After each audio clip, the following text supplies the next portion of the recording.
Hi అండి అందరికీ. అందరూ ఎలా ఉన్నారు? I hope your all are doing good.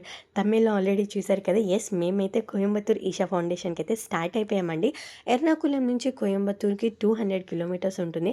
Around 5 hours journey time ఉంటుందండి. క్లైమేట్ చూసారా ఎంత బావుందో! ఆ మౌంటైన్స్ గాని, ఆ క్లౌడ్స్ గాని అసలు నెక్స్ట్ లెవెల్ అనే చెప్పాలండి నేచర్ గురించయితే. మేమైతే రీచ్ అయిపోయాము ఈషా ఫౌండేషన్ దగ్గరికి. ఇది మెయిన్ ఎంట్రన్స్ అండి ఈషా ఫౌండేషన్‌కి. ఉంటే నేనే ముందు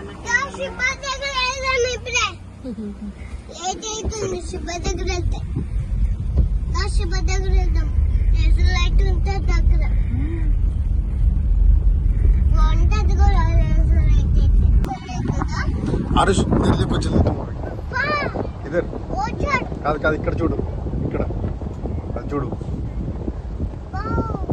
देखा ये देखो देखा हनुमान సద్గురు గారు మీ అందరికీ తెలిసిందే, ఫౌండర్ ఆఫ్ ఈషా ఫౌండేషన్. 112 అడుగుల ఎత్తున్న ఆదియోగి స్టాచ్యూ ఇదేనండి. ఈ ఆదియోగి స్టాచ్యూకి లార్జెస్ట్ బస్ట్ కల్చర్గా గిన్నిస్ వరల్డ్ రికార్డ్ కూడా ఉందండి. ఆదియోగి అంటే అర్థం మొదట యోగి.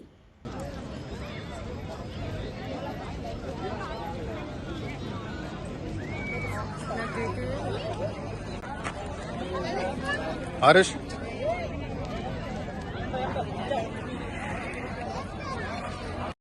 ఆదియోగి స్టాచ్యూని చూసినప్పుడు నా ఫస్ట్ ఫీలింగ్ అయితే అసలు లోపల నేనే అనుకున్నానండి, అసలు నేనేనా ఈ ప్లేస్ని చూస్తుంది, నేను అసలు నిజంగా ఇక్కడికి వచ్చానా అని.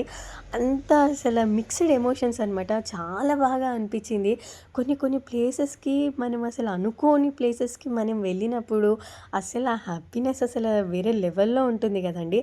అసలు అంత స్టంటింగ్ నేచురల్ బ్యూటీ మధ్యన ఆ స్టాచ్యూ అసలు నేను చెప్పలేకపోతున్నాను ఎంత బాగుంది అనేది. కానీ నిజంగా ప్రతి ఒక్కరు ఎక్స్పీరియన్స్ చేయాలండి ఈషా ఫౌండేషన్ని. చాలా అంటే చాలా బాగా అనిపించింది. ఈషా ఫౌండేషన్లో ఆదియోగి స్టాచ్యూ ఒక్కటే కాదండి, ఇంకా చాలా ప్లేసెస్ ఉన్నాయి మనం విజిట్ చేయడానికి.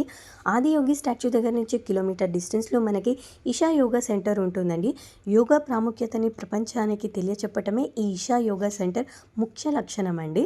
అక్కడికి వెళ్ళడానికి మనం బై వాక్ అయినా వెళ్ళొచ్చు, లేకపోతే బుల్లక్ కార్ట్స్లో అయినా వెళ్ళొచ్చు. మేమైతే బుల్లక్ కార్ట్స్లో వెళ్ళామండి.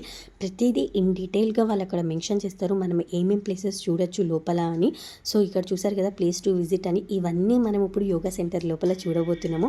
సేవ్ సాయిల్ అనే ఒక గ్లోబల్ మూమెంట్ని కూడా స్టార్ట్ చేసింది సద్గురు గారే. నుంచి ఇంకా ఫోన్స్ నాట్ అలౌడ్ అండి. ఇప్పుడు ఈషా యోగా సెంటర్ లోపల ఎంత అద్భుతంగా ఉంటుందో చెప్తాను. ఇది వచ్చేసి సూర్యకుండ్ అండ్ చంద్రకుండ్ అండి. Suryakund only for men's. నీళ్ళ లోపల 3 శివలింగాలు ఉంటాయండి. వాటర్లోకి దిగి మెడిటేట్ చేసుకోవచ్చు. అండ్ వీళ్ళు ఇచ్చిన డ్రెస్ కోడ్ మాత్రమే వేసుకోవాలి. మా హస్బెండ్ వెళ్ళాడండి, చాలా బాగుంది ఎక్స్పీరియన్స్ అని చెప్పాడు. అండ్ చంద్రకుండ్ వచ్చేసి ఓన్లీ ఫర్ లేడీస్. మీరు వెళ్తే పక్క ఎక్స్పీరియన్స్ చేయండి ఈ ప్లేస్ని అయితే. నెక్స్ట్ వచ్చేసి నంది విగ్రహం అండి. ధ్యానలింగం ఎదురుగుండా ఉంటుంది, చాలా బాగుంటుంది. ఇదేనండి జ్ఞానలింగం, మేడ్ ఆఫ్ రూమ్ టెంపరేచర్. ఇక్కడ కూర్చొని ఒక 15 మినిట్స్ అలా మెడిటేషన్ చేసుకుంటే without any distractions or any noise ఎంత ప్రశాంతంగా ఉంటుందో. నాకైతే నిజంగా మెడిటేషన్ చేసుకున్న తర్వాత అర్థమైంది నిజంగా మెడిటేషన్కి ఎంత పవర్ ఉందా అని. అంత ప్రశాంతంగా అనిపించింది. అంటే లోపల కూడా అసలు ఎంత సౌండ్ కూడా రాదు. వాలంటీర్స్ కూడా ఎంత నెమ్మదిగా కన్వే చేస్తారంటే మనకి ఏదైనా చెప్పాలి అనుకుంటే చాలా స్లోగా మాట్లాడతారు, చాలా చిన్నగా మాట్లాడతారండి. నాకైతే నిజంగా చాలా బాగా అనిపించింది. ఈవెన్ నేను ఇప్పుడు ఇది చెప్తునేటప్పుడు కూడా నేను ఆటోమేటిక్గా నా వాయిస్ స్లో అయిపోతుంది, ఎందుకో తెలియదు కానీ. ఓకే, నేనైతే బయటకు వచ్చినాక మా హస్బెండ్తో చెప్పానండి, వాళ్ళు ఎంత నెమ్మదిగా మాట్లాడారు కదా అని. మా హస్బెండ్ ఇంకో రివర్స్లో నాకే సెట్ వేసాడండి, నిన్ను హరీష్ని ఒక 2 డేస్ ఇక్కడ వదిలేస్తా, మంచిగా ట్రైన్ అయ్యి ఇంటికి రావచ్చు కదా అని. ఇంట్లో అలా మాట్లాడగలుగుతామా చెప్పండి. నెక్స్ట్ ధ్యానలింగం డూమ్ వెనకాలని త్రిమూర్తుల ప్యానెల్ ఉంటుందండి. ఇక్కడ మనం ధూపం ఆఫర్ చేసుకోవచ్చు, చాలా బాగుంటుందండి. Coming to the most powerful and my favourite place Lingabhairavi ఆలయం. ఇక్కడ అమ్మవారు లింగం ఫామ్లో ఉంటారండి. అండ్ ఆడవాళ్ళే పూజారులుగా ఉంటారు. చాలా అంటే చాలా ప్రశాంతంగా ఉంటుందండి. లోపల మెడిటేషన్స్ చేసుకుంటూ ఉంటారు, పూజలు జరుగుతూ ఉంటాయి. చాలా అంటే చాలా బాగుంటుంది. షీ ఈజ్ సో డివైన్ అండి, ఐ కాంట్ ఈవెన్ ఎక్స్ప్రెస్. అంత బాగుంటుంది అసలు. తప్పకుండా మిస్ అవ్వకుండా ఈ ప్లేస్కి అయితే వెళ్ళండి. నేనైతే నిజంగా చాలా హ్యాపీగా ఫీల్ అయ్యాను నాకు ఈ ఛాన్స్ దొరికినందుకు. డెఫినెట్లీ మీ అందరు కూడా విజిట్ చేయండి. ఫైనలీ ఆదియోగి దివ్య దర్శనం అయితే స్టార్ట్ అయిపోయిందండి. మనకి సద్గురు గారు వాయిస్ ఓవర్ ఇస్తూ ఉంటారండి. చాలా చాలా బాగా ఎక్స్‌ప్లెయిన్ చేస్తూ ఉంటారనమాట ప్రతి ఒక్కటి.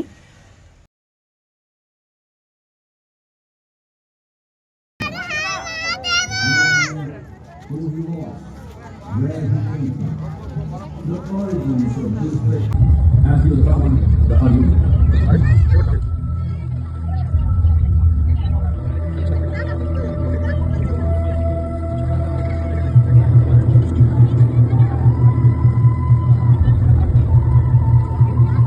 When it is possible to use time, who is one of the another way?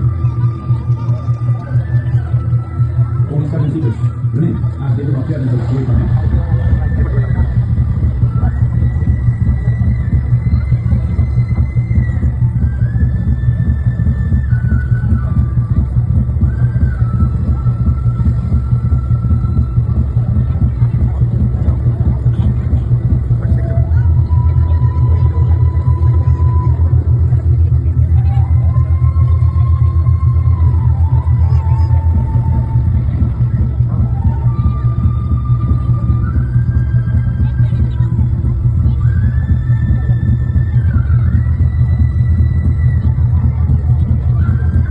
We expounded 112 methods of attainment, offering the disciples access to the deepest knowledge of creation.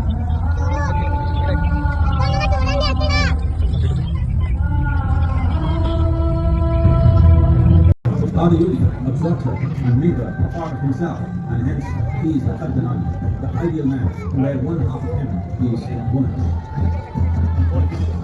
దివ్య దర్శనం వచ్చేసి హాఫ్ అన్ అవర్ ఉంటుందండి. మీ అందరికీ doubt వచ్చే ఉంటుంది కదా, ఏంటి వీళ్ళు side నుంచి చూస్తున్నారు అని. ఇక్కడ మేము ఒక చిన్న మిస్టేక్ చేసామండి. మిస్టేక్ అని కూడా నేను చెప్పను, అది మాకు కూడా తెలియదు ఇలా ఉంటుంది అనేసి. సో అదేంటంటే దివ్య దర్శనం అనేది 7:30కి స్టార్ట్ అయిపోతుంది కదండి. మనం 7:15 వరకు ఆదియోగి స్టాచ్యూ దగ్గరికి వచ్చేసేయాలి. సో రాకపోతే ఇలా సైడ్ యాంగిల్ నుంచే చూడాల్సి వస్తుంది. మేము చేసిన మాకిక్కడ లేట్ అయింది అంటే యాక్చువల్గా మేము లోపలంతా బాగానే మంచిగా కవర్ చేసుకొని చూసుకుంటూ మంచిగానే వచ్చాము. అక్కడ ఫోన్ కౌంటర్లో కూడా ఫోన్ తీసుకున్నాం. ఎవ్రీథింగ్ మంచిగానే అవుతూ వచ్చింది. అక్కడ మేము వెహికల్ దగ్గర టైం వేస్ట్ చేసామండి. వెహికల్ వస్తుందేమో, వెహికల్లో వెళ్ళిపోదాంలే తొందరగా, ఎందుకంటే కిలోమీటర్ ఉంటుంది కదండి. సో వెహికల్లో వెళ్ళిపోదాంలే అని చెప్పేసి అలా అనుకున్నాము. కానీ వెహికల్స్ రాలేదు. లాస్ట్ మూమెంట్లో అసలు వెహికల్సే రాలేదనమాట. అప్పటికి బై వాక్ స్టార్ట్ అయిపోయాము కూడా. బాగానే ఫాస్ట్గానే వచ్చాము. మాకు దూరం నుంచి ఆదియోగి స్టాచ్యూ కనిపిస్తుంది. ఎక్కడ మాకేమీ దివ్య దర్శనం స్టార్ట్ అయినట్టు ఏమీ అనిపించలేదు. సో అందుకని రీచ్ అయిపోతాంలే, ఏం కాదు, ఎంత దూరం ఎంత వెనక్కి నుంచి ఉంటే అంత బాగా కనిపిస్తుందిలే అన్న ఒక మైండ్లో అది పెట్టుకొని వస్తున్నాము. సడన్గా ఇంకా దగ్గరకు వచ్చేసామండి. చాలా దగ్గరకు వచ్చేసాము. ఇంకా బ్యాక్ సైడే ఉన్నాము. ఇంకా సడన్గా లైట్లన్నీ ఆఫ్ అయిపోయినాయి. అబ్బా ఇంకా స్టార్ట్ అయిపోతుందా ఏంటి అని మా ఫోన్ ఛార్జింగ్ లైట్లు వేసుకొని ఫాస్ట్గా ఉరికామండి. కానీ సైడ్ యాంగిల్ నుంచి చూడాల్సి వచ్చింది. యాక్చువల్గా మేము వెళ్ళేటప్పుడు అక్కడ గేట్స్ ఏం లేవన్నమాట. మేము రిటర్న్ వచ్చేసరికి అక్కడ ఇంకా ముందుకు వెళ్ళడానికి ప్లేస్ లేదు. ఇంత ప్లేస్ చూడండి, ఏ మూల నుంచినా కూడా మంచి వ్యూగా కనిపించేది. కానీ అక్కడ గేట్స్ పెట్టడం వల్ల మేము అక్కడే స్ట్రక్ అయిపోయాము. సో మీరు ఎవరు ఈ మిస్టేక్ చేయొద్దు. దివ్య దర్శనం 7:30 అంటే షార్ప్ 7:30కి స్టార్ట్ అయిపోతుంది. కాబట్టి మీరు 7:15 కల్లా ఆదియోగి స్టాచ్యూ దగ్గరికి వచ్చేయండి. మీకు కనుక ఈ వీడియో నచ్చినట్లయితే డెఫినెట్లీ లైక్ చేయండి, సబ్స్క్రైబ్ చేయండి. Thank you so much for watching.